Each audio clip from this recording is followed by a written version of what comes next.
اللہ الرحمن الرحیم۔ اللہ کے پیارے نبی پیارے رسول صلی اللہ علیہ وآلہ وسلم نے ارشاد فرمایا کہ روزانہ جیسے ہی صبح ہوتی ہے آسمانوں سے دو فرشتوں کا نزول ہوتا ہے۔ محمد کریم صلی اللہ علیہ وسلم نے ارشاد فرمایا ان دو فرشتوں کا نزول جو ہوتا ہے ان کو اور کوئی کام نہیں، بس رب جو ان کے ذمہ کام لگایا ہوا ہے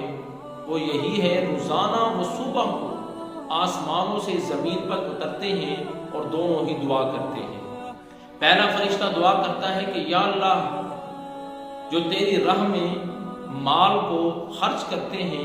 مال و دولت لٹاتے ہیں، یا اللہ تو ان کے مال و دولت میں برکت عطا فرما۔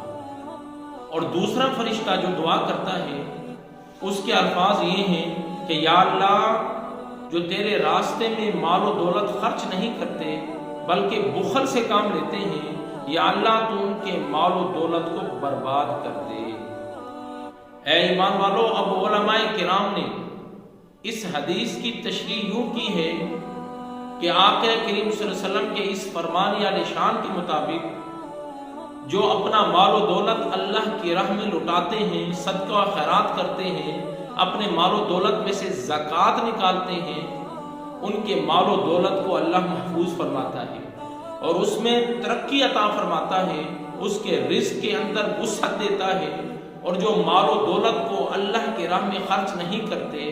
زکوٰۃ ادا نہیں کرتے، صدقہ خیرات نہیں کرتے، تو محمد کریم صلی اللہ علیہ وسلم کے فرمان عالی شان کے مطابق ان کے اولاد کے اندر ایسی ایسی بری صفات پیدا ہو جاتی ہیں کہ سارا مال و دولت ان کے اولاد ضائع کر دیتی ہے، یا ان کے گھر کے اندر ایسی بیماری داخل ہوتی ہے وہ مال و دولت ان کی بیماریوں پر لگتے ہیں، یا ان کے خاندان میں ایسے جھگڑے ہو جاتے ہیں کہ وہ مال و دولت، بربادی سے مراد یہ ہے کہ وہ مال و دولت تھانے اور کچہریوں میں ضائع ہو جاتا ہے، اور جو اللہ کی راہ میں لٹانے والے ہوتے ہیں ان کے اولاد بھی نیک ہوتی ہے، وہ بیماریوں سے بھی محفوظ رہتے ہیں، وہ جھگڑوں سے بھی محفوظ رہتے ہیں۔ مولا ہم سب کو رب کی راہ میں مال و دولت لٹانے کی توفیق عطا فرما۔ ہمارے